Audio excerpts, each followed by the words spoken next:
नमस्कार. शेतकरी बंधूंनो, कृषी दर्शन कार्यक्रमामध्ये मी विनय कुमार रावटे आपलं स्वागत करतो. मित्रहो, आपला देश आणि राज्य हे कृषी प्रधान राज्य आहे. आपण देशात जर बघितलं तर जवळपास 60% क्षेत्र हे कोरडवाहू आहे. आपल्या महाराष्ट्र राज्याचा विचार जर केला तर जवळपास 83% क्षेत्र हे कोरडवाहू आहे. या कोरडवाहू क्षेत्रातील शेती उत्पादनाची जी काही उत्पादकता आहे किंवा त्यातून येणारे जे काही आर्थिक उत्पन्न आहे ते पर्जन्यधारित असतं. आणि आपल्याला माहिती आहे की हवामान बदलाच्या कालावधीमध्ये मोठ्या प्रमाणामध्ये अवर्षण, दुष्काळ, पावसातील खंड अशा विविध आपत्तींमुळे हे जे काही कोरडवाहू शेती आहे त्याच्या उत्पादकतेमध्ये सातत्य राहत नाही. किंबहुना ह्या शेतीवर आधारितमध्ये ज्यांचं उत्पन्न असतं अशा शेतकरी वर्गाच्या उत्पन्नाच्या मोसमी पावसामुळे केवळ खरीप हंगाम आणि त्यात काही क्षेत्रावर रबी हंगामामध्ये पीक पद्धती ही घेतली जाते. किंबहुना हा जो काही ग्रामीण भागातला शेतकरी आहे त्याला पूर्ण वर्षभर असा रोजगार जो आहे तो ती शेती ही पुरवठा करू शकत नाही. यामुळे काय होतं की ग्रामीण भागातला हा जो काही शेतकरी वर्ग आहे तो रोजगारासाठी शहरांकडे धाव घेतो आणि शहरांच्या समस्यामध्ये वाढ होते किंवा भर पडते. आपल्याला कल्पना आहे की आपले राष्ट्रपिता महात्मा गांधी यांनी सांगितले की गावांचा आणि देशाचा खऱ्या अर्थाने विकास जर करायचा असेल तर आपल्या देशातली जी काही 6.5 लाख गावं आहेत किंवा राज्यातली जी काही 40,000 गावं आहेत त्या गावांचा खऱ्या अर्थाने विकास झाला पाहिजे. म्हणून त्या गावांचा जर विकास जर व्हायचा असेल तर त्या गावामध्ये जे काही राहणारी लोक आहेत, प्रामुख्याने जो काही शेतकरी वर्ग आहे त्याला वर्षभर हा रोजगार त्या ठिकाणी उपलब्ध झाला पाहिजे. या दृष्टिकोनातून शासन विविध उपाययोजनांच्या माध्यमातून प्रयत्न करत असतं. यापैकीच एक अत्यंत महत्त्वाची उपाययोजना आहे ती आहे शासनाची मनरेगा योजना.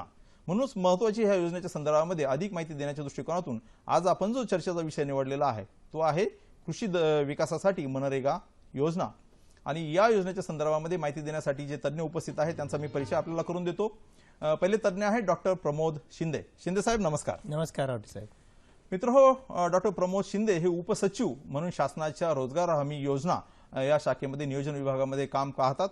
प्रमोद शिंदे साहेबांनी यापूर्वी अनेक ठिकाणी काम केले. म्हणजे प्रथम त्यांची सुरुवात जी आहे ती सोलापूर, माळशिरस, इंदापूर, सातारा, कोल्हापूर अशा विविध ठिकाणी त्यांनी काम केलेलं आहे. त्याचबरोबर माननीय मुख्यमंत्री कार्यालयामध्ये देखील विशेष कार्य अधिकारी या पदावर त्यांनी अत्यंत मोलाचं अशी कामगिरी बजावलेली आहे. आणि जे काही स्वच्छ भारत मिशन जे आहे त्याचे राज्य समन्वयक म्हणून देखील जबाबदारी शिंदे साहेबांनी पार पाडली आहे. त्याच्यामुळे ग्रामीण विकासाच्या क्षेत्रामध्ये आणि या संपूर्ण शेती विकासाच्या क्षेत्रामध्ये त्यांचा चांगला अभ्यास आहे. आणि सांगायला खूप आनंद वाटतो की ते म्हणजे जे काही पशुवैद्यकीय जी शाखा आहेत त्याचे शिक्षण घेतलेले असे आहेत, पदवीधर आहेत. त्याच्यामुळे त्यांच्या अनुभवाचा नक्कीच आपल्याला या ग्रामविकासाच्या योजना राबवताना हा फायदा होतो. मित्र, आपले जे दुसरे तज्ञ आहेत ते आहेत श्रीयुत अजित पवार.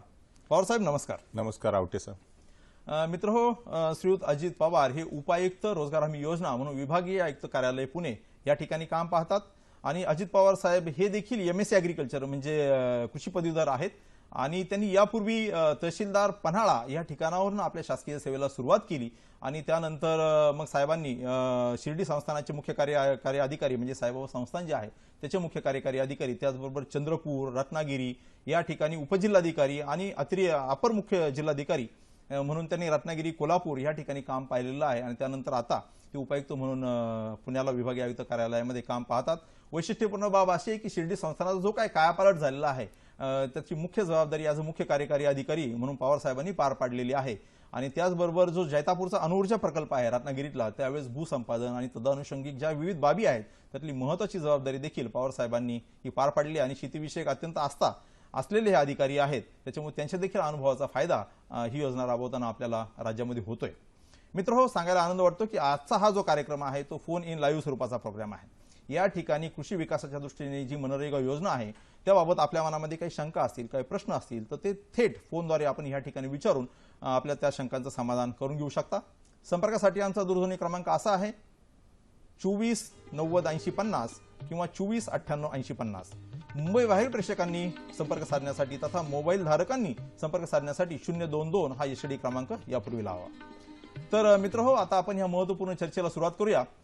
शिंदे साहेब, प्रथमतः ही जी काही मनरेगा योजना आहे ही मनरेगा योजना म्हणजे काय आणि ही योजना सुरू करण्याच्या पाठीमागचा जो प्रामुख्याने उद्देश आहे तो कोणत्या स्वरूपाचा उद्देश आहे? रावटे साहेब, आपण जर बघितलं आपल्या राज्यामध्ये ज्यावेळी 72चा दुष्काळ पडला बरोबर त्यावेळी साधारणतः लोकांना काम मिळायला पाहिजे किंवा पाण्याचं पण दुष्काळ आहे. म्हणून त्यावेळी या योजनेचे जनक वि. स. पागे साहेबांनी आपल्या राज्यामध्ये ही योजना सुरू केली. आणि त्याचा एवढं चांगला रिझल्ट मिळाला की ज्यावेळी अशी चर्चा सुरू झाली, वारंवार दुष्काळ पडतो आणि केंद्र शासन पातळीवरती ज्यावेळी याचं चर्चा सुरू झाली त्यावेळी त्यावेळी हे महात्मा गांधी राष्ट्रीय ग्रामीण रोजगार हमी योजना अशा पद्धतीचा एक कायदा बनवला गेला आणि त्या कायद्याच्या माध्यमातून ही योजना पूर्ण देशात टप्प्याटप्प्याने लागू झाली. बरोबर. याच्यात मूळ उद्देश काय आहे की शेतकऱ्याला ज्यावेळी व्यवस्थित पाऊस पडतो त्यावेळी खरीपमध्ये त्याला स्वतःचं काम असतं, शेतमजुरांना शेतावर काम असतं, परंतु ज्यावेळी रब्बीचं व्यवस्थित पीक नाहीये, पाऊस पण व्यवस्थित नाहीये आणि त्यावेळी शेतकऱ्यांनी किंवा शेतमजुरांनी काय करायचं, तर शासनाने त्यांना रोजगाराची हमी दिली. आता केंद्र शासनाचा विचार केला तर केंद्र शासनाने 100 दिवसापर्यंत म्हणजे त्याच्या व्यतिरिक्त जे दिवस आहेत तो स्वतः शेतात काम करेल किंवा गावामध्ये शेतमजूर आहे तो शेतकऱ्याच्या शेतावर काम करेल, परंतु त्याच्या व्यतिरिक्त जे 100 दिवस आहेत त्याच्यामध्ये त्याला शाश्वत रोजगार उपलब्ध व्हावा. जो काही अकुशल मजूर आहे, जो श्रम करू शकतो आणि 18 वर्षापेक्षा जास्त आहे, त्या व्यक्तीला शाश्वत रोजगार मिळायची हमी जी आहे ती या योजनेच्या माध्यमातून दिलेली आहे. याचबरोबर आपण असा विचार केला तर आपण म्हटल्याप्रमाणे जशी अकुशल लोकांना आणि खरोखरच मगाशी आपण चर्चेत म्हटलं की आपलं कोरडवाहू क्षेत्र आहे 83% आणि खरोखरच त्या ठिकाणी रब्बी आणि समर सीझन मध्ये जे आहे उन्हाळी हंगामामध्ये लोकांना रोजगार नसतो, परिणामी ते शहरांकडे धाव घेतात. तर त्या ठिकाणी किफायतशीर रोजगार त्यांना उपलब्ध करून देणे, याच्यातून केवळ रोजगार उपलब्ध करून देऊन भागणार नाही तर त्याच्यातून मोठ्या प्रमाणात खर्च होतो, त्यातून शाश्वत संसाधनांची देखील निर्मिती व्हायला पाहिजे. आणि आपण म्हटल्याप्रमाणे जशी पंचायत राज व्यवस्था जी आहे, बरोबर. आता ह्याच्यामध्ये आपण तर 3 उद्देश आहेत महात्मा गांधी राष्ट्रीय ग्रामीण रोजगार हमी योजनेमध्ये. एक तर लोकांना काम द्यायचं 100 दिवसापर्यंत, दुसरं कशासाठी काम द्यायचं तर त्या गावामध्ये शाश्वत मत्ता निर्माण व्हायला पाहिजे. बरोबर. की या माध्यमातून ते जे काही काम करतील कुशल किंवा काही 40% प्रमाणात कुशल, तर त्याच्या माध्यमातून गावामध्ये एक शाश्वत मत्ता निर्माण व्हावी किंवा शेतकऱ्याच्या शेतावरती स्वतःच्या मत्ता निर्माण व्हावी. आणि हे कुणी करावं सगळं, तर हे आपण जसं 73व्या घटना दुरुस्तीनंतर पंचायत राज व्यवस्था ज्यावेळी स्वीकारली त्यावेळी ग्रामपंचायत, पंचायत समिती आणि जिल्हा परिषदच्या माध्यमातून ही सगळी योजना राबवणं आवश्यक आहे. आणि पंचायत राज संस्थांचं बळकटीकरण व्हावं आणि शेतकऱ्याच्या किंवा मजुराच्या थेट अकाउंटमध्ये पैसे जावेत आणि हे सगळं नियोजन ग्रामसभेनं करावं, अशा पद्धतीची खरं तर ही योजना डिझाईन झालेली आहे. म्हणजे गावाने खऱ्या अर्थाने याचा विकासाचा रोडमॅप तयार करायचा आणि तशा अर्थाने ते राबवायचं आहे. आपल्याला नांदेडवरून नितीनजी देशमुख म्हणून काय प्रश्न विचारू इच्छितो, तो आपण प्रश्न घेऊया. नितीनजी नमस्कार. हा बोला. हा आपला प्रश्न विचारा. ग्रामपंचायत स्तरावर ही योजना कशा स्वरूपामध्ये राबवली जाते? ग्रामपंचायत स्तरावर ही योजना कशा स्वरूपामध्ये राबवली जाते? पवार साहेब, आपण आता पुणे विभागामध्ये योजना अत्यंत कार्यकुशलरित्या राबवत आहे. ग्रामपंचायत पातळीवर नितीनजींचा प्रश्न आहे की कशा पद्धतीने योजना राबवली? ग्रामपंचायत स्तरावर प्रथमतः असं करायला पाहिजे की साधारणतः 15 ऑगस्ट, 26 जानेवारी, 1 मे किंवा विशेष ग्रामसभा बोलवून सर्व जे गावातील लोक आहेत त्यांची ग्रामसभा बोलवावी. आणि ग्रामसभा बोलवल्यानंतर 2 प्रकारची कामं आहेत याच्यामध्ये. एक तर वैयक्तिक प्रकारची जी कामं आहेत शेतकऱ्यांची, याच्यामध्ये साधारणतः शेततळ आहे, फळझाड लागवड आहे, विहीर आहे, शौचालय आहे, कंपोस्ट आहे, नाड्याप आहे, अशा प्रकारची जी वैयक्तिक कामं आहेत त्याच्याबाबत त्यांचे वैयक्तिक अर्ज घ्यावेत. दुसरं जे आहे ते गावातील जे तज्ज्ञ लोक आहेत, काय प्रमुख मंडळे आहेत शेतीचं, ज्यांना जुनं अनुभवी नॉलेज आहे, त्यांनी एक शिवार फेरी करावी आणि आपल्या गावामध्ये कोणत्या प्रकारची साधारणतः मृद संधारांची कामं होतील, जलसंधारांची कामं होतील किंवा आपण पाझर तलाव, ओढा खोलीकरण वगैरे जी ही सामुदायिक रीतीने जे आपण कामं करणार आहेत त्याचं एक शिवार फेरी झाल्यानंतर याचं नियोजन करावं आणि हे याची ग्रामसेवेमध्ये हे सगळे विषय ठेवावेत आणि याची ग्रामसभेमध्ये मंजुरी घ्यावी. हे काम ग्राम स्तरावर आपण करायला पाहिजे. बरोबर. परंतु मला वाटतं सर्वात महत्त्वाचं पवार साहेब, मला वाटतं की ज्या शेतकऱ्याला योजनेत लाभ घ्यायचा आहे त्यांनी सगळे प्रथम जॉब कार्ड काढलं पाहिजे. जॉब कार्डच्या संदर्भात काय सांगा? बरोबर. ही जी महात्मा गांधी राष्ट्रीय ग्रामीण रोजगार हमी योजना आहे, याचं मूळ हेच आहे की याच्यामध्ये 2-3 महत्वाच्या गोष्टी आहे की याच्यामध्ये प्रथमतः जी व्यक्तीला अशा प्रकारची वैयक्तिक लाभार्थीची योजना घ्यायची आहे त्यांनी जॉब कार्ड काढणं महत्वाचं आहे. बिना जॉब कार्डचं या स्कीम मध्ये त्याला भाग घेता येणार नाही किंवा त्याला ग्रामसभेमध्ये त्याला मंजुरी मिळणार नाही. तर जॉब कार्ड काढणं ही महत्वाची जबाबदारी आहे. त्याचबरोबर त्याचं बँक अकाउंट ही महत्वाचं आहे, कारण हे सर्व पेमेंट जे आहे ते बँक रिलेटेड आहे, पोस्टाद्वारे किंवा बँकेद्वारेच होत असल्यामुळं ह्या महत्वाच्या बेसिक गोष्टी या महात्मा गांधी राष्ट्रीय ग्रामीण रोजगार हमी योजनेमध्ये आहेत. बरोबर. म्हणजे प्रत्येक असं म्हणू शकतो की ग्रामीण भागात, गावात राहणाऱ्या प्रत्येक कुटुंबानं हे जॉब कार्ड प्रथमतः काढणं गरजेचं आहे. बरोबर, शिंदे साहेब, आता ऑफिस जर जॉब कार्ड जर काढायचं असेल एखाद्या ग्रामस्थाला किंवा शेतकऱ्याला जर जॉब कार्ड काढायचं असेल तर त्या संदर्भामध्ये त्यांनी काय करणं अपेक्षित आहे किंवा कुणाला मिळू शकतं याच्या संदर्भामध्ये काही निर्देश आहेत का?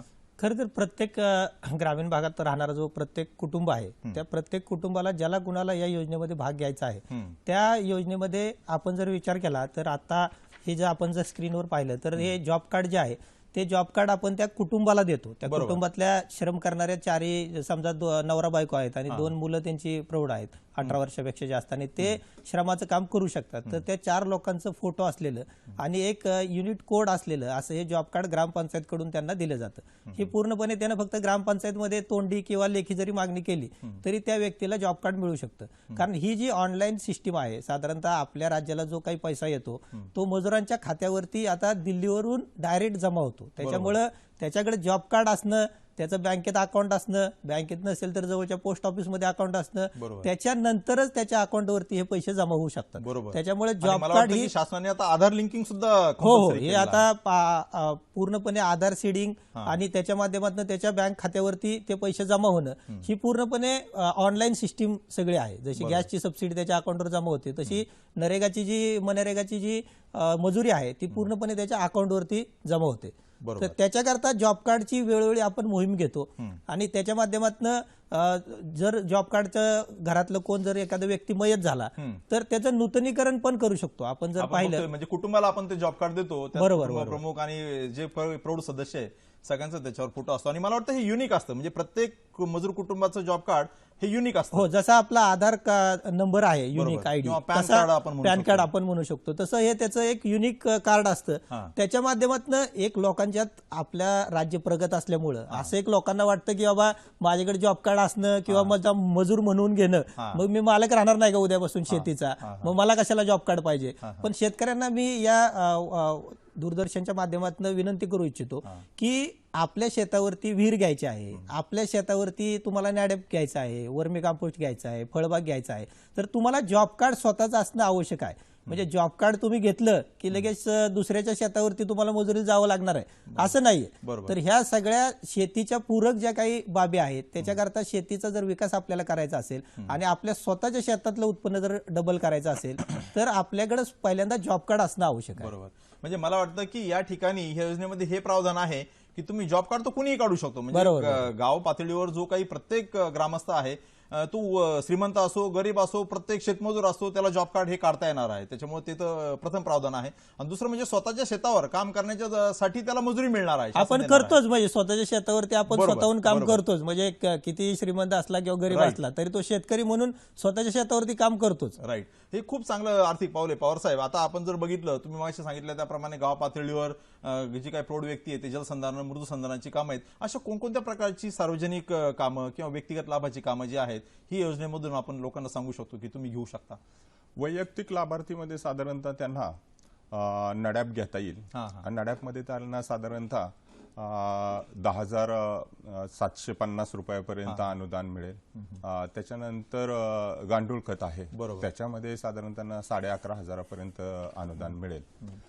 शेततळ आहे, शेततळ्यामध्ये खूप प्रकार केलेले आहेत आणि अत्यंत चांगली स्कीम आहे. शेततळ्यामध्ये साधारणतः 22,000 पासून ते 3.25 लाख रुपयापर्यंत अनुदान मिळेल. बरोबर. शेततळ्यामध्ये जे काही शेतकऱ्यांचे महत्वाचे जे प्रश्न होते ते माननीय उपसचिव सचिव आणि यांच्या टीमने ते सोडवले. त्यामध्ये जे प्रामुख्याने 1 मीटर पर्यंत जर माती असेल आणि खोदली आणि पुढली जे 2 मीटर आहे तिचं जर खडक वगैरे लागला तर तिथं त्यांना यंत्र सामग्री आणि मजुरांनी काढता येत नसेल तर आपण मशीनच्या माध्यमातून यंत्र सामग्री वापरून त्यांना काढता येईल. शौचालय आहेत, शोषखड्डे आहेत. महत्वाचे याच्यामध्ये एक फळझाडांची जी स्कीम आहे वैयक्तिक लाभाची ती अत्यंत चांगली आहे. कारण पूर्वी फक्त आपण ज्या आंबा लागवड उदाहरणार्थ घेतलं किंवा डाळिंब लागवड घेतलं तर याच्यामध्ये जे मेन 2-3 प्रश्न होते जे अंतराचे ते आता माननीय शिंदे साहेब आणि त्यांचे सचिव आणि या टीमने अंतरामध्ये कन्सेशन दिलेलं आहे आणि अनुदानही फार चांगलं दिलंय. डाळिंबामध्ये साधारणतः पर हेक्टरी 2,17,000 पर्यंत मिळते आणि अत्यंत कमी पाण्यावर येणारं आवळा जे पीक आहे त्यापासून ते डाळिंबापर्यंत साधारणतः 30-32 प्रकारच्या झाडांना हे अनुदान मिळतं. अशा प्रकारचे वैयक्तिक लाभार्थीच्या जवळजवळ 10 ते 11 स्कीम्स आहेत. त्याच्याबरोबरच ज्या आपण बघतोय स्क्रीनवर या ठिकाणी बरीचशी आहे, त्याच्यामध्ये फळझाडं आहेत आणि त्याचं अंतर आणि सर्वसाधारणपणे तर जवळपास 72,000पासून तो 2 लाखाच्या पुढे 2,17,000पर्यंत एवढं अनुदान म्हणण्यापेक्षा कॉस्टॉम जो आहे तो ह्या मनरेगाच्या माध्यमातून आहे, जो ग्रामविकासाला अत्यंत उपयुक्त ठरू शकतो. सर, आपण याच्यावर चर्चा करूया. आपल्याला पुण्यावरून एक नितीनजी गायकवाड म्हणून त्यांचा फोन येतो, तो फोन घेऊया. नितीनजी नमस्कार. नमस्कार साहेब. आपला प्रश्न विचारा. आज सर माझा असा प्रश्न होता की मी जॉब कार्ड काढलेला आहे, तर मला ह्या आपल्या त्याच्यातर्फे योजनेतर्फे मला माझ्या वैयक्तिक शेतामध्ये काय योजना राबवतील आणि त्यासाठी काय करावं लागेल?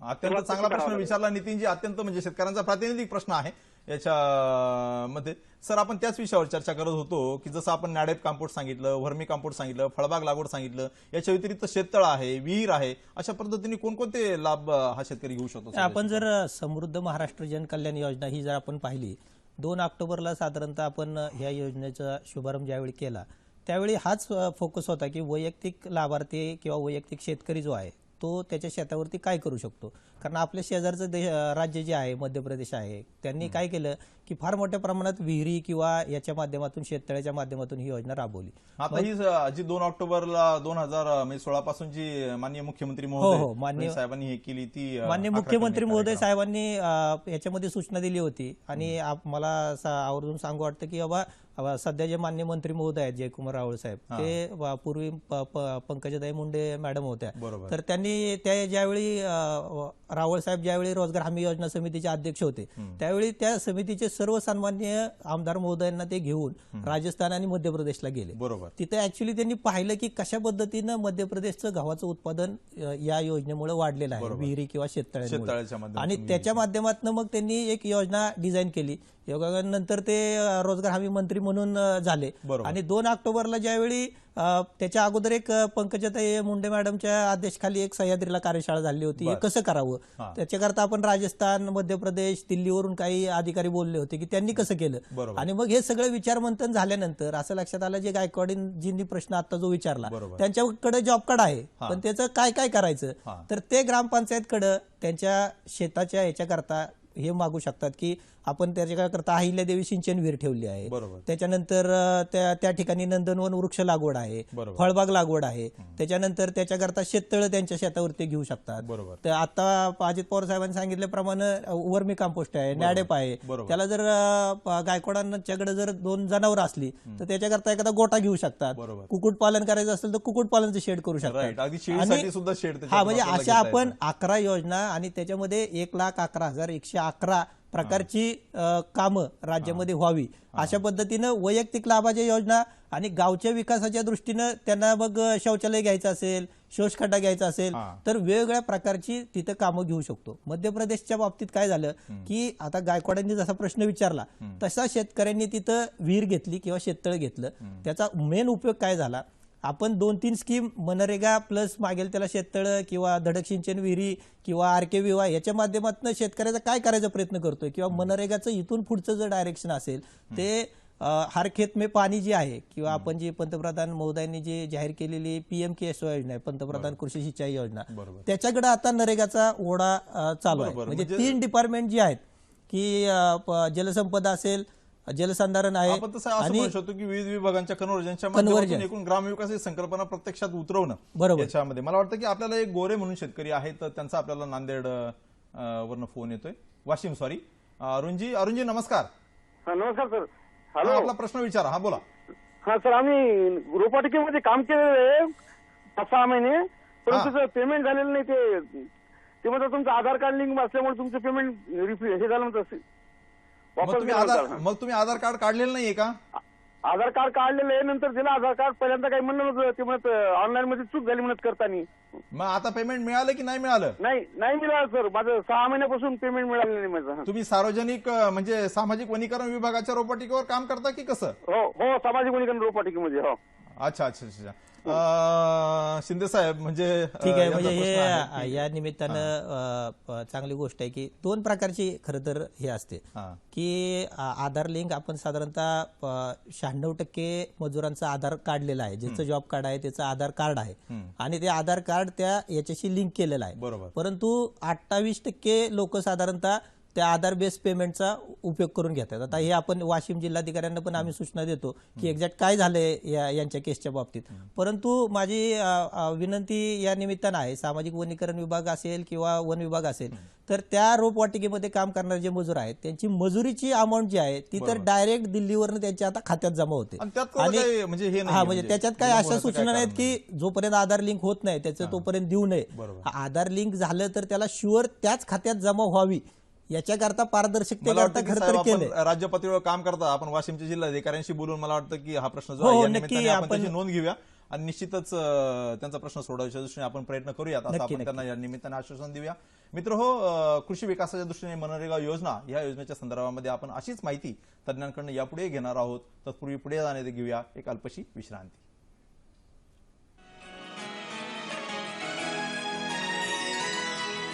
पवारसाहेब, आपण बघितलं की गायकवाड म्हणून एक प्रातिनिधिक शेतकऱ्यांनी पुण्यावरून प्रश्न विचारला होता की एका शेतकऱ्याला काय काय त्याच्या शेतावर घेता येईल. मला वाटतं की त्या संदर्भामध्ये शिंदे साहेबांनी सविस्तर सांगितलेलं आहे की विविध योजना आहेत, त्याचा लाभ त्याला घेता येईल. जॉब कार्ड आणि ग्रामपंचायतकडे त्यांनी अर्ज करायचा आणि ग्रामसभा ती मंजूर करेल. परंतु केवळ यांनी भागणार आहे का? एखाद्या शेतकऱ्याला जर विहीर जर घ्यायची असेल किंवा क्षेत्र जर घ्यायचं असेल तर त्यासाठी काही तांत्रिक निकष आहेत का याच्यामध्ये, की कुणी मागणी केली तरी त्याला ते मंजूर होणार आहे काय? याच्या संदर्भात काय सांगता येईल? विहिरीबाबत तो जो लाभार्थी आहे हा. त्याची जुनी विहीर नसावी. बरोबर. त्याला नवीन विहिरीसाठी जे मगाशी सांगितलं तसं जॉब कार्ड, बँक अकाउंट वगैरे जे बेसिक गोष्टी पाहिजेत त्या पाहिजेतच. बरोबर. परंतु जसं जुनी विहीर नसावी तसंच त्याच्यामध्ये क्षेत्र जे आहे त्या शेतकऱ्याचं ते कमीत कमी 60 गुंठे असावं. भूजल सर्वेचा एक दाखला असायला पाहिजे. आणि जिथं पाणी पुरवठ्याची स्कीम आहे, पेयजलचं स्तोत्र आहे, तिथून साधारणतः त्या विहिरीचं अंतर 500 मीटर असावं. परंतु एखाद्या शेतकऱ्यापासून जर दुसऱ्या शेतकऱ्यापर्यंत विहिरीचं अंतर ते साधारणतः 150 मीटर असलं तरी चालेल. याच्याबाबत शेतकऱ्यांनी ही काळजी घ्यायला पाहिजे की त्यांनी रीतसर ग्रामसभेमध्ये हा शेतीबाबत त्याला सिंचन विहीर पाहिजे म्हणून ठरावामध्ये ग्रामसभेमध्ये मंजुरी पाहिजे त्याची. त्याच्यानंतर हा त्याचा जो अर्ज आहे तो तांत्रिक मंजुरीसाठी आणि तांत्रिक बाबीसाठी बीडीओंच्याकडे जाईल आणि बीडीओ त्याला मंजुरी देतील रीतसर जी आपली महात्मा गांधी रोजगार हमी योजनेची स्कीम आहे त्याच्यानुसार. आणि त्याच्यानंतर त्याला विहीर सुरू करता येईल आणि अंदाजे साधारणतः 3 लाखापर्यंत त्याला अनुदान मिळेल. बरोबर. म्हणजे 3 लाखाचा कॉस्टनामा आहे, त्या मर्यादेमध्ये अनुदान मिळेल. आणि शेततळ्याचं जे आहे तर त्या ठिकाणी सर्वसाधारणपणे त्या शेततळ्यामध्ये पाणी यायला पाहिजे असं कॅचमेंट जर त्या ठिकाणी असेल तर कृषी विभाग तांत्रिकदृष्ट्या त्याची तपासणी करेल आणि जर योग्य असेल तर मला वाटतं त्या ठिकाणी तो शेततळ्याचा लाभ जो आहे तो घेऊ शकतो. परंतु जो फळबाग जो आहे, मला वाटतं की शिंदे साहेब ही अत्यंत महत्वपूर्ण जी कल्पवृक्ष फळबाग लागवड योजना आपल्या समृद्ध महाराष्ट्र अभियानात आहे, त्याच्यामध्ये विविध प्रकारची फळझाडं आपण बघितली की सलग क्षेत्रावर लावू शकतो, आपण बांधाव लावू शकतो, आपण पडीक जमिनीच्या विकासामध्ये लावू शकतो. आपण 2 ऑक्टोबरला जो महत्त्वाचा निर्णय घेतला त्याच्यामध्ये स्वतः भापकर साहेब, पुरुषोत्तम भापकर साहेब सचिव होते आणि मंत्री महोदय, माननीय मुख्यमंत्री महोदयांशी वगैरे चर्चा झाली. त्यावेळी असं ठरलं की आपण आता आंब्याचं पारंपरिक 10 बाय 10 मीटरचं लागवड करतो. बरोबर. आणि त्याच्यामुळे फक्त 100 झाडं हेक्टरी त्याच्यामध्ये बसायची. बरोबर. परंतु ज्यावेळी दापोली कृषी विद्यापीठानं त्याच्यामध्ये शिफारस केली की 5 बाय 5 मीटरवर सुद्धा लागवड करू शकतो आणि त्याच्या माध्यमातून 400 झाडं त्या शेतकऱ्याची तिथं बसू शकतात. म्हणजे त्या शेतकऱ्यानं एखादी त्याची जर विहीर असेल आणि फळबाग जर त्याची केली गेली तर त्याच्यामध्ये आपण डेन्स प्लांटेशन जे म्हणतो की बाबा एका शेतामध्ये 100 झाडांऐवजी 400 झाडं आहेत किंवा डाळिंबाचं उदाहरण पण आपण असं केलं की जवळजवळ डबल झाडं त्याची बसायला लागली आणि त्याच्यामुळे त्याचं जे उत्पन्न होणार आहे ते डबल त्याच्यामध्ये होऊ शकतं. विहिरीच्या बाबतीत मला एक सांगायचं होतं की आपण स्वतः देवेंद्र फडणवीस साहेबांनी याच्यामध्ये घोषणा केली होती की 3 वर्षामध्ये 1 लाख विहिरी आपण नरेगाच्या माध्यमातून पूर्ण करणार. बरोबर. पहिल्या वर्षी गेल्या वर्षी आपण 35,000 विहिरी केल्या, यावर्षी साधारणतः 32,000 विहिरी आपण करायचा प्रयत्न करतोय आणि पुढच्या वर्षी राहिलेल्या आपण 30,000 विहिरी करणार. आपण स्क्रीनवर पण या ठिकाणी म्हणजे प्रेक्षकांना दाखवू शकतो की आता नवीन जो काही नियम आपण घेतला, निर्णय घेतला की डाळिंबाचं क्लोज प्लांटेशन म्हणजे 4.5 मीटर बाय 3 मीटर अंतरावर म्हणजे एका हेक्टरमध्ये 740 झाडं बसतात आणि त्याला जवळपास 2,17,000चा कॉस्टनामा आपण मंजूर केलेला आहे. जसं आंबा देखील आपण म्हटल्याप्रमाणे 5 बाय 5 पूर्वी आपण 10 बाय 10 वर आंबा लावायचो, फक्त 100 झाडं बसायची. म्हणजे आपण तांत्रिक निकषात देखील आपण बदल केलेले आणि त्याचं बुकलेट जे आहे ते प्रत्येक सरपंचांना आपण पाठवलेलं आहे. बरोबर. समृद्ध महाराष्ट्र जनकल्याण योजनेचे जे आहे मंत्री महोदयांचं भेट कार्ड आपण दीपावळीला ज्यावेळी तयार केलं ते प्रत्येक सरपंचांना म्हणजे प्रत्येक ग्रामपंचायतमध्ये जर आपण गेला विहीर किंवा हे अशा पद्धतीचे वैयक्तिक लाभार्थी जे आहेत. आता माझं स्वतःचं गाव आहे सोनगाव संमतनी म्हणून सातारा तालुक्यात, त्या ठिकाणी एक शेख म्हणून रमजान शेख म्हणून अंध एकदम डोळ्याला कमी दिसणारा लाभार्थी आहे. बरोबर. तर त्या लाभार्थ्यानं स्वतःची विहीर घेतलेली आहे. ही विहीर आपण स्क्रीनवर पण बघतोय की या ठिकाणी मजूर आणि यारीच्या सहाय्याने विहीर काढली आणि किती सुंदर हा त्या एक ठिकाणी शेतकऱ्यांना संरक्षण या पाण्याची निमित्तानं मला आव्हान करायचंय की 1 लाख विहिरी करत असताना बऱ्याच शेतकऱ्यांनी आम्हाला असं विचारलं की ह्याच्यात यंत्रसामुग्री अलाउड आहे हा. का. तर हे आपण जे बघताय आता क्रेन किंवा काही ठिकाणी क्रेन म्हणतात, काही ठिकाणी यारी यारी म्हणतात. म्हणतो. हा. तर ही यारी याच्यामध्ये अनुज्ञेय आहे. ब्लास्टिंग तुम्ही करू शकता. जर आता नवीन व्हायब्रेटर निघाले आहेत, हार्ड लागलं तिथं व्हायब्रेटर वापरायचं असेल ते वापरू शकता. आणि त्याच्याकरता जे काही कुशल मजूर येतात बाहेरचे, म्हणजे आपण असा विचार करतो की आता शेतकऱ्याच्या घरातलेच लोकांचं जॉब कार्ड भरायचं आहे बरोबर, म्हणजे आणि मग यंत्रांचा वापर तर करता येत नाही आणि मग यारीवाला तर बाहेरच्या गावातला आहे. मग तर त्याच्यामध्ये अकुशल जी मजुरी आहे ती त्या शेतकऱ्याला जॉब कार्ड धारकाला मिळते. बरोबर. पण कुशलचे जे पैसे आहेत, यारीचे पैसे, ग्रामपंचायत सिमेंट, directly वीट, आपल्याला वाळू, त्या ठिकाणी हे ग्रामपंचायतच्या माध्यमातून आपण कुशल पैसे देतो. साहेब आपल्याला एक शेतकरी जुन्नरवरून प्रश्न विचारतो, अशोकजी मुंडे. आपण त्यांचा प्रश्न घेऊया आणि चर्चा पुढे चालू ठेवूया. अशोकजी नमस्कार. नमस्कार. हा, आपला प्रश्न विचारा. माझा प्रश्न असा होता का माझी जमीन जी आहे ती जुन्नर तालुक्यामध्ये अति दुर्गम भागामध्ये डोंगरावरती, बरोबर. तर तिथं पाईपलाईनची काही सोय नाही मला. तर मला विहीर किंवा शेततळ हा, ही स्कीम राबवायची, त्याची प्रोसेस मला काय करावं लागेल ह्या कार्यक्रमाच्या अंतर्गत?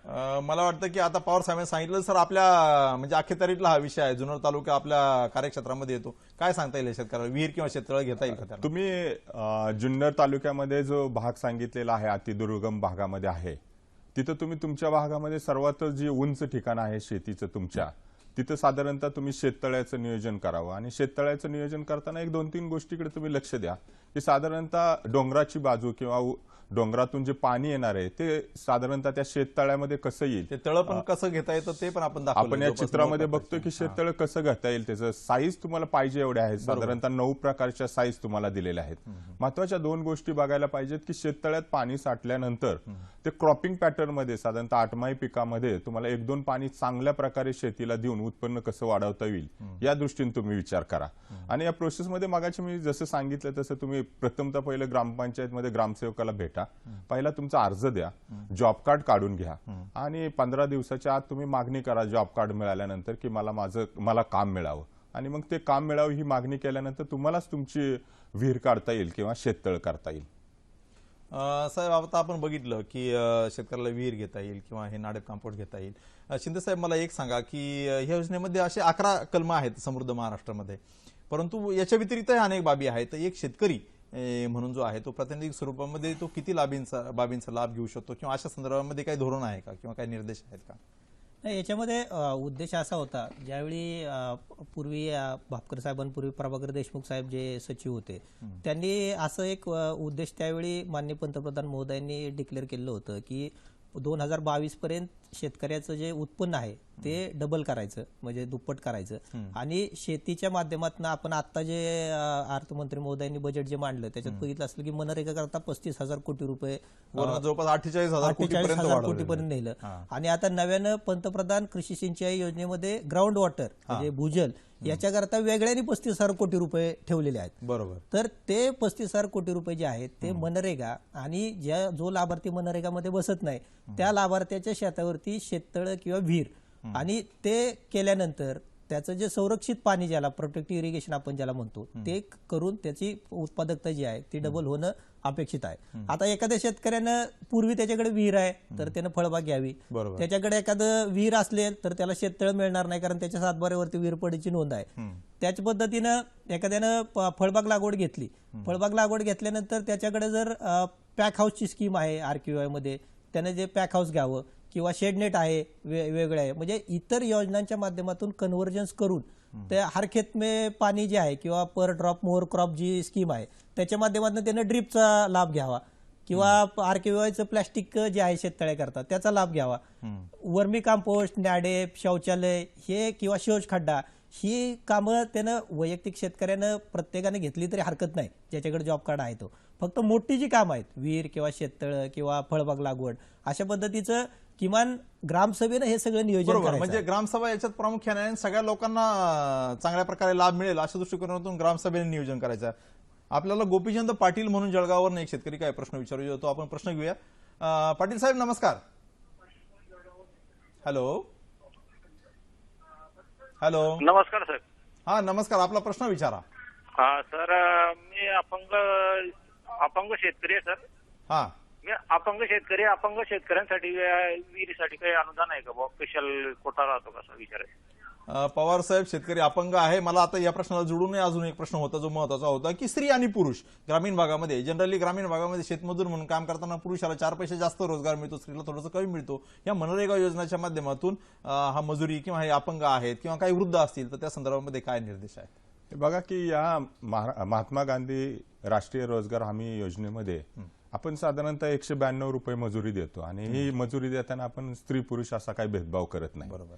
आणि क्रायटेरिया जो आहे त्याच्यामध्ये साधारणतः प्राधान्य क्रमांक असे दिलेले आहेत की अनुसूचित जाती, अनुसूचित जमाती, त्याच्यानंतर दुर्बल स्त्री, अल्पभूधारक शेतकरी, अत्यल्पभूधारक शेतकरी यांना आपण प्राधान्य क्रमांकाने देतो.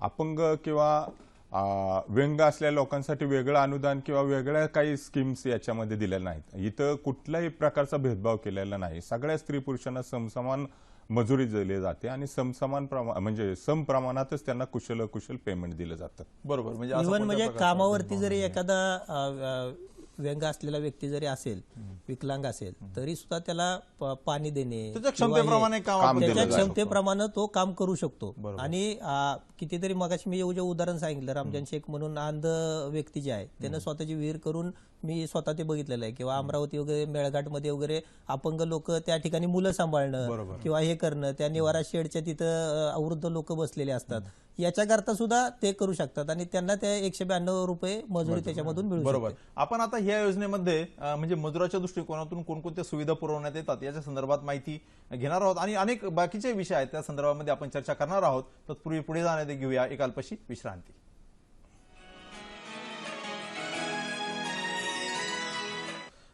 सर, आपल्याला सांगलीवरनं एक प्रश्न येतो शेतकऱ्याचा, तो आपण प्रश्न घेऊया. श्रीयुत तायपुरे, बेहरप्पा तायपुरे म्हणून आपल्याला काय प्रश्न विचारतात. नमस्कार, आपला प्रश्न विचारा. साहेब, आपल्याला ग्रामपंचायत जॉब कार्ड लवकर मिळत नाही. पुस्तक तुमचं कोणती ग्रामपंचायत, कोणता तालुका? आमचा मुक्काम पोस्ट बिळूर, तालुक्याचा जिल्हा सांगली आहे. जत मध्ये कोणतं गाव म्हटलं? बिळूर. बिरूड. हा, बिळूर. ते साहेब बाहेरच्या दुकानामध्ये पुस्तक मिळत आहे, परंतु ग्रामपंचायतीमध्ये पुस्तक मिळत नाही. ते ग्रामपंचायत मध्ये काय पुस्तक जॉब कार्डचे पुस्तक मिळत नाही. अच्छा, तुम्ही अर्ज दिलाय का जॉब कार्ड मिळण्यासाठी आणि तुम्हाला जॉब कार्ड मिळालं नाही अशी परिस्थिती आहे का?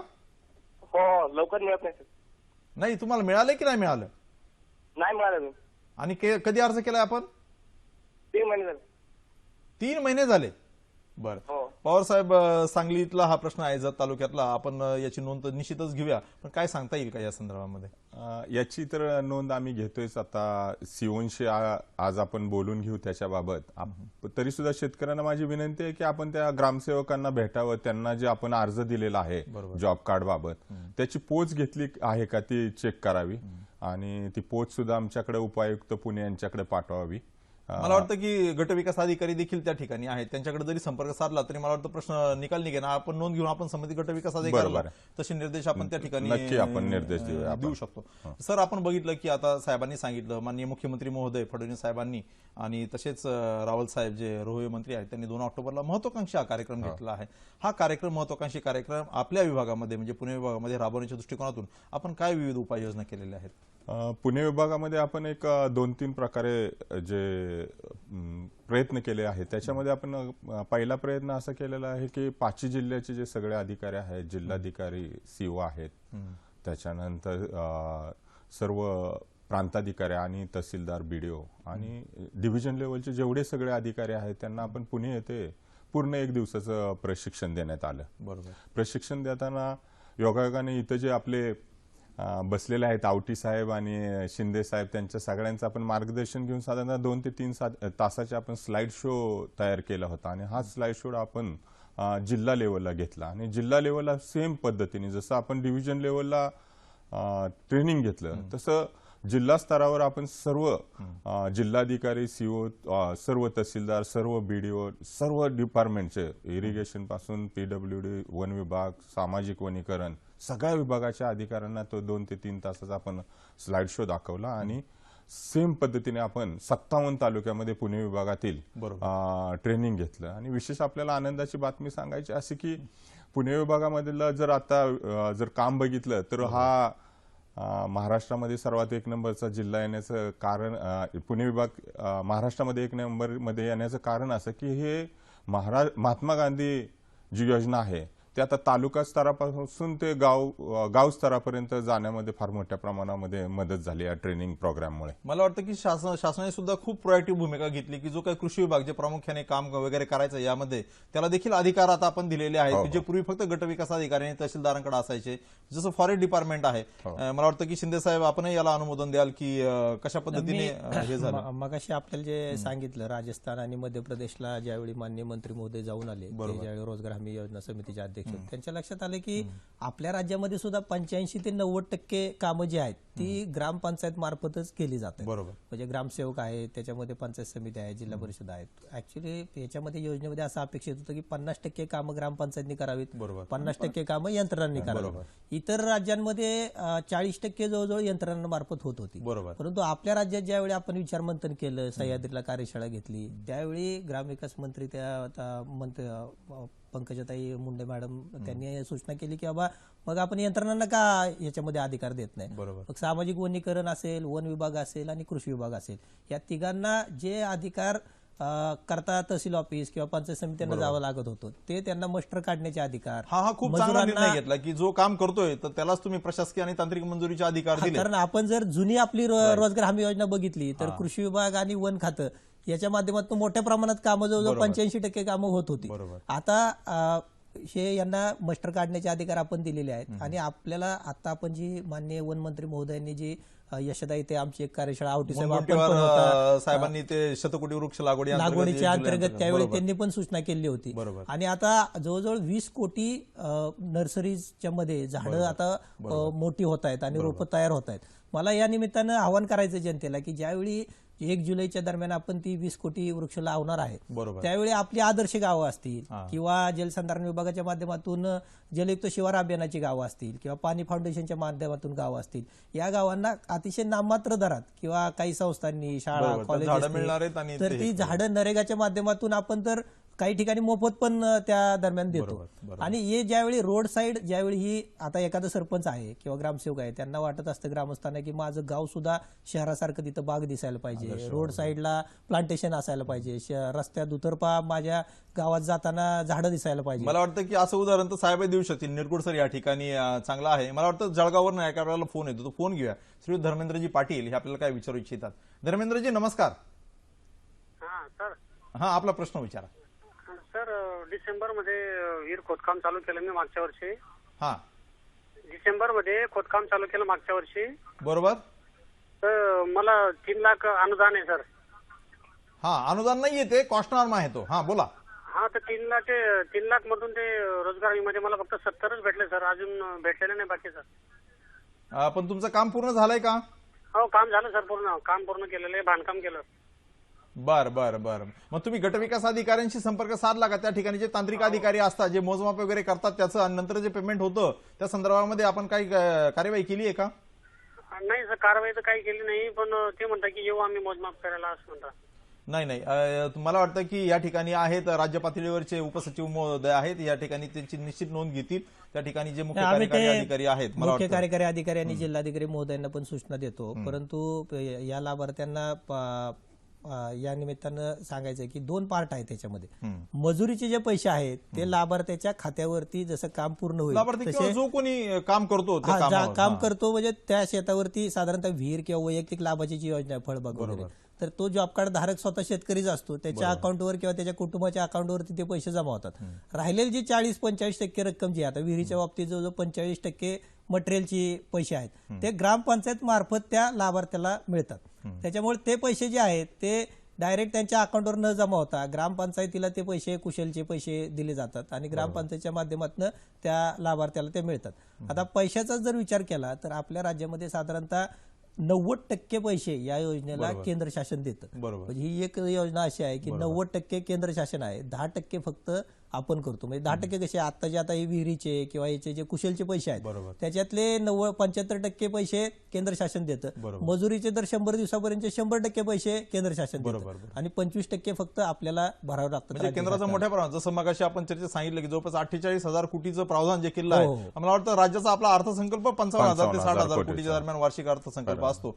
सर, आता जो मजूर जो आहे तर आता गाव पातळीवर आपण बघतो की तो जो मजूर आहे त्यांनी मजुरीची जर मागणी करायची झाली तर ती कुठे करायला पाहिजे आणि किती दिवसात या कायद्याने त्याला मजुरी देणं बंधनकारक आहे किंवा जर नाही दिलं तर काय प्रावधान आहे, काय सांगता येईल? हो, सांगता येईल. सर, एक तर मजुरीची मागणी आहे, त्यांची जी ग्रामपंचायत आहे तिथं त्या ग्रामसेवकाकडे त्यांनी मजुरीची मागणी करायला पाहिजे आणि मजुरीची मागणी केल्यानंतर त्याला साधारणतः 15 दिवसामध्ये त्यांनी काम द्यायला पाहिजे. बरोबर. ग्रामसेवकांनी जे असेल ते म्हणजे वैयक्तिक लाभाचे असेल किंवा गाव लेवलवर जी काही कामं असतील, मृदसंधारांची, जलसंधारांची जी कामं चाललेली आहेत ती त्यांनी द्यायला पाहिजेत.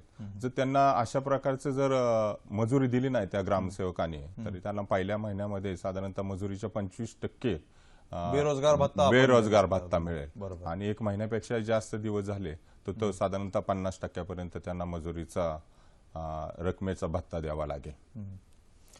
मोठ्या प्रमाणामध्ये याच्यामध्ये जो आहे तर कायद्याने बंधन घातलेलं आहे आणि बेरोजगार भत्त्याचं प्रावधान याच्यात केलं आहे. परंतु काम जे त्या ठिकाणी उपलब्ध करून द्यायचंय ग्रामसेवकांनी किंवा कोणत्याही यंत्रणेने त्या ठिकाणी काम उपलब्ध करायचं, त्या संदर्भात काय निकष आहे का? त्याच गावात की दुसऱ्या गावात काम उपलब्ध करून दिलं तरी चालणार आहे, काय याच्या संदर्भामध्ये? साधारणतः एक तर त्यांनी मागणी केल्यानंतर त्या गावामध्ये आपल्याकडे जर अनुभव पाहता पुणे डिव्हिजनमध्ये सर्वच गावामध्ये लेबर बजेट केलं असल्यामुळं आणि वैयक्तिक लाभार्थीच्या चांगल्या स्कीम चालू असल्यामुळे त्या गावामध्ये काम मिळतंय.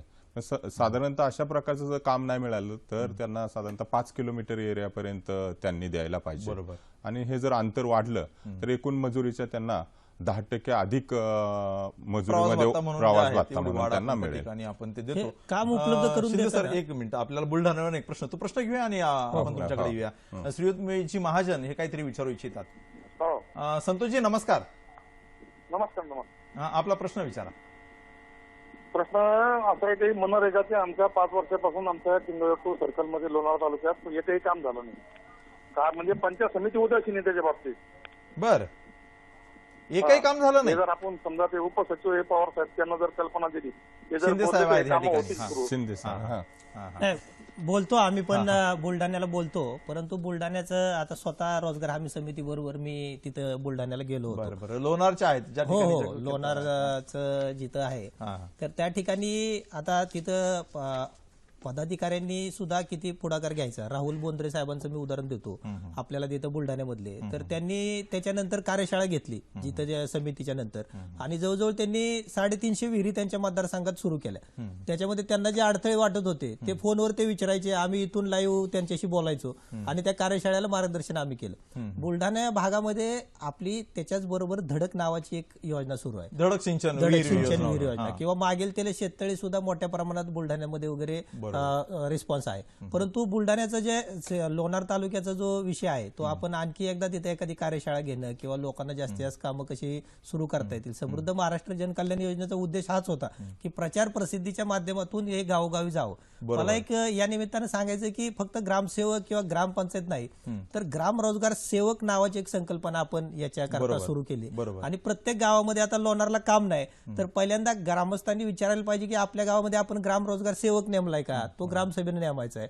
मग तो घरी घरी जॉब कार्ड वाटणं किंवा कामांची मागणी घेणं ही कामं करत असतो. त्याच्यानंतर पॅनल तांत्रिक अधिकारी जवळजवळ 2000 लोक कॉन्ट्रॅक्च्युअल आपण त्या ठिकाणी नेमलेले आहेत.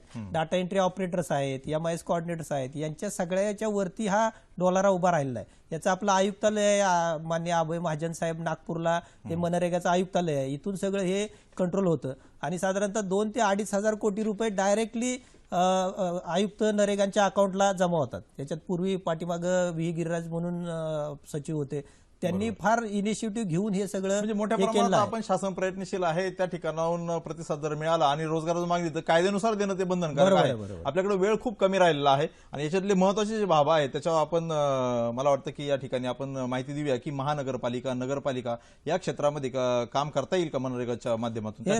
राज्य रोह जी योजना आहे आता देशामध्ये नागरिक क्षेत्रामध्ये ही योजना लागू नाहीये, परंतु आपल्या राज्याच्या बाबतीत आपण असा निर्णय घेतला, एकतर 100 दिवसाच्या वरचे 265 दिवस आपण देतो आणि राज्य रोह जी आहे त्याच्या माध्यमातून आपण नगरपंचायती किंवा क वर्ग नगरपालिकांना याच्यामधून अनुदान देतो आणि त्याच्या व्यतिरिक्त जी मागेल त्याला विहीर किंवा शेततळे अशा पद्धतीच्या ज्या इतर योजना आहेत त्या सुद्धा ज्या नरेगाच्या नॉर्म्समध्ये बसतात ते जॉब कार्ड तोच नमुना नागरिक क्षेत्रात सुद्धा ते घेऊ शकतात. आता आपलं जे या विभागाचं जे कामकाज आहे रोजगार हमी विभागाचं त्याच्या माध्यमातून ज्या स्कीम केल्या आहेत त्याला नुकतंच पंतप्रधान पुरस्कारासाठी सुद्धा नॉमिनेशन मागेल त्याला शेततळे योजनेचं झालं आहे. तर अशा पद्धतीच्या योजना शहरी भागातल्या शेतकऱ्यांनी सुद्धा त्याची थोडक्यात आपण मागणी क वर्ग नगरपालिकेमध्ये ते घेऊ केली आणि शकतो. नगरपंचायतीमध्ये सुद्धा मोठ्या प्रमाणात घेऊ शकतो. पवार सर, शेवटचा प्रश्न आहे की जॉब कार्ड हे अत्यंत महत्वाचं आहे. ते जॉब कार्डचं नूतनीकरण जे आहे ते करणं गरजेचं आहे का? कोणत्या परिस्थितीमध्ये ते करता येऊ शकतं?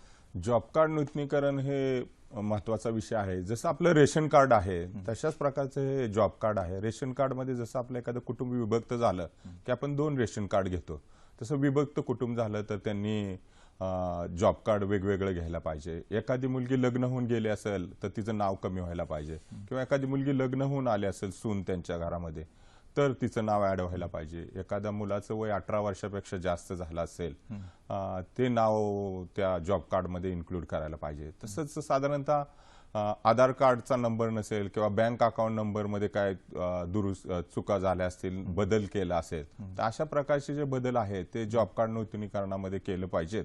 कारण जॉब कार्ड नूतनीकरण हा सर्वात महत्वाचा भाग आहे. बरोबर. त्याशिवाय त्या मजुराला काम मिळणार नाही. जे मिळणार नाही आणि त्या संदर्भात अडचणी येऊ शकतात. मला वाटतं की मनरेगा योजनेच्या संदर्भामध्ये खूप मोठी योजना आहे, अनेक बाबी आहेत त्याच्या संदर्भामध्ये आणि अनेक प्रश्न आपल्या मनामध्ये असतील. एकाच कार्यक्रमामध्ये सगळ्याची उत्तरं देणं हे तर शक्य नाही या ठिकाणी, परंतु अधिक माहितीसाठी जर संपर्क साधायचा असेल तर स्क्रीनवर या ठिकाणी आपण ज्या मनरेगाच्या वेबसाईट्स आहेत तसेच महाराष्ट्र शासनाची जी वेबसाईट आहे तर ती या ठिकाणी आपण दर्शकांना दाखवूया. या ठिकाणी वेबसाईट आहे narega.nic.in. ही ह्या नरेगाची वेबसाईट आहे. तसेच mahaegis.maharashtra.gov.in किंवा टोल फ्री क्रमांक यावर देखील आपण या संदर्भामध्ये अधिक माहिती घेऊ शकता.